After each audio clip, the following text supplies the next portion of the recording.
आकाशवाणी कलकाता स्थानीय संबाद पढ़ছি शुभ्रा चक्रवर्ती। उत्तरबंग सफरे चतुर्थ दिने मुख्यमंत्री ममता बनर्जी आज मालदार पुलिस लाइन माठ থেকে শুরু করে মকদমপুর পর্যন্ত পদযাত্রার পর এক জনসভায় অংশ নেন। সেখানে তিনি কেন্দ্রের বিজেপি সরকারের কঠোর সমালোচনা করে বলেন, বিজেপি সাংসদরা নারী বিদ্বেষী ও সাম্প্রদায়িক মন্তব্য করছেন সংসদে দাঁড়িয়ে। 143 জন সাংসদকে নজিরবিহীনভাবে বহিষ্কার করা হয়েছে বলেও তিনি অভিযোগ করেন। এরপর তিনি যাবেন মুর্শিদাবাদে, সেখানে দুপুর 2টো নাগাদ বহরমপুর স্টেডিয়ামে তাঁর সভা করার কথা রয়েছে। এদিকে সফরে তৃতীয় দিনে মুখ্যমন্ত্রী গতকাল চোপড়া, ইসলামপুর ও রায়গঞ্জে 1 কিলোমিটার পদযাত্রায় জনসংযোগ করেন। 2 দিনাজপুরে প্রশাসনিক সভাও করেন তিনি। রায়গঞ্জ ও বালুরঘাটে সভামঞ্চ থেকে একগুচ্ছ প্রকল্পের উদ্বোধন ও শিলান্যাসের পাশাপাশি বিভিন্ন সরকারি পরিষেবা মানুষের হাতে তুলে দেন। তিনি স্পষ্ট জানান, বাংলায় কোনোভাবে এনআরসি করতে দেওয়া হবে না। কেন্দ্রের বিজেপি সরকারের সমালোচনায় সরব হওয়ার পাশাপাশি মমতা সীমান্ত এলাকায় বিএসএফ কার্যকলাপেরও নিন্দা করেন। কংগ্রেস নেতা রাহুল গান্ধীর ভারত জোড়ো ন্যায় যাত্রা আজ বিহার বাংলা সীমান্তে মালদায় গাড়ি ঢুকতেই গাড়ির কাঁচ ভাঙার অভিযোগ উঠেছে।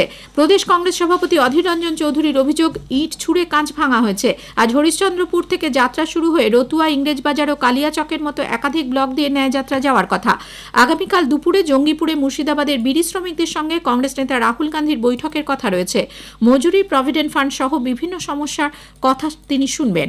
বেলা 11:30 নাগাদ রঘুনাথগঞ্জ বাস স্ট্যান্ড লাগোয়া দাদু ঠাকুর মোড়ে তাঁর পথসভা হওয়ার কথা রয়েছে। পরদিন 2রা ফেব্রুয়ারি কান্দি থেকে রওনা হয়ে কুলিতে আলু ও ধান চাষিদের কথাও শুনবেন তিনি।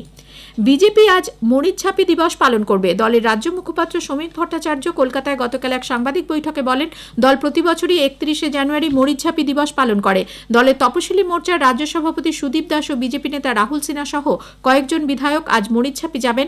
এছাড়া প্রতিটি জেলায় এসডিও ও বিডিও অফিসের সামনে প্রতীকী ধিক্কার সভা এবং কোচবিহারে একটি বড় জমায়েত হওয়ার কথা রয়েছে। মালদার বামনগোলার হাটে 2 মহিলাকে বিবস্ত্র করে মারধরের ঘটনায় জাতীয় মানবাধিকার কমিশন রাজ্য সরকারের 6 লক্ষ টাকা ক্ষতিপূরণ দেওয়ার নির্দেশ দিয়েছে। গত বছর জুলাই মাসে চোর অপবাদ দিয়ে বামনগোলার পাকুয়াহাটে 2 মহিলাকে বিবস্ত্র করে মারধরের ঘটনায় রাজ্য জুড়ে তোলপাড় পড়ে যায়। ঘটনার বেশ কয়েকদিন পর জনমতের চাপে ওই থানার আইসি সহ 4 পুলিশ আধিকারিককে সরিয়ে দেওয়া হয়। বিষয়টি নিয়ে বিজেপি জাতীয় মানবাধিকার কমিশনে নালিশ জানানোর পর নিগৃহীতাদের সঙ্গে কথা বলেন কমিশনের সদস্যরা। ওই দুজনের হয়ে বিজেপির উত্তর মালদা সাংগঠনিক জেলা সভাপতি আইনজীবী উজ্জ্বল দত্ত এবং জেলা আদালতের আরও এক আইনজীবী অমিতাভ মৈত্র পুলিশ প্রশাসনের বিরুদ্ধে গাফিলতির অভিযোগ জানিয়েছিলেন জাতীয় মানবাধিকার কমিশনে। এই প্রেক্ষিতেই ক্ষতিপূরণের নির্দেশ দেওয়া হয়। মাধ্যমিক পরীক্ষার্থীদের যাতায়াতের সুবিধার্থে পূর্ব রেলের শিয়ালদা ডিভিশন পরীক্ষার দিনগুলিতে বেশ কয়েকটি লোকাল ট্রেনে অতিরিক্ত স্টপেজ দেওয়ার সিদ্ধান্ত নিয়েছে। পূর্ব রেলের মুখ্য জনসংযোগ আধিকারিক কৌশিক মিত্র কথা জানিয়েছেন। পরীক্ষার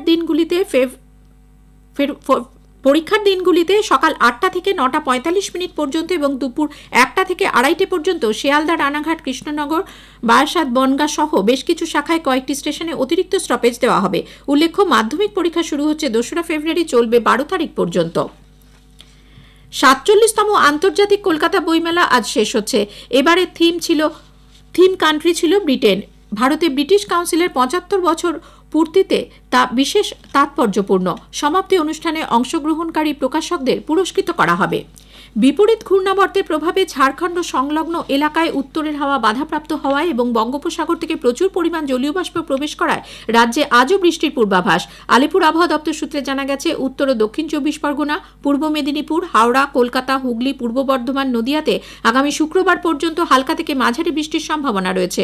পুরুলিয়া, ঝাড়গ্রাম, পশ্চিম মেদিনীপুর, বাঁকুড়া, বীরভূমে আবহাওয়া শুষ্ক থাকবে। আগামীকাল ও শুক্রবার কয়েক জায়গায় বিক্ষিপ্ত বৃষ্টির সম্ভাবনা।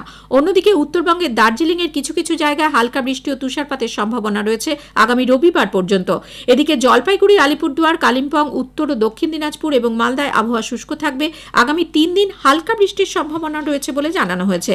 কলকাতায় আজ সকালে সর্বনিম্ন তাপমাত্রা রেকর্ড করা হয় 20.6 ডিগ্রি সেলসিয়াস, স্বাভাবিকের তুলনায় যা 5 ডিগ্রি বেশি। স্থানীয় সংবাদ শেষ হলো।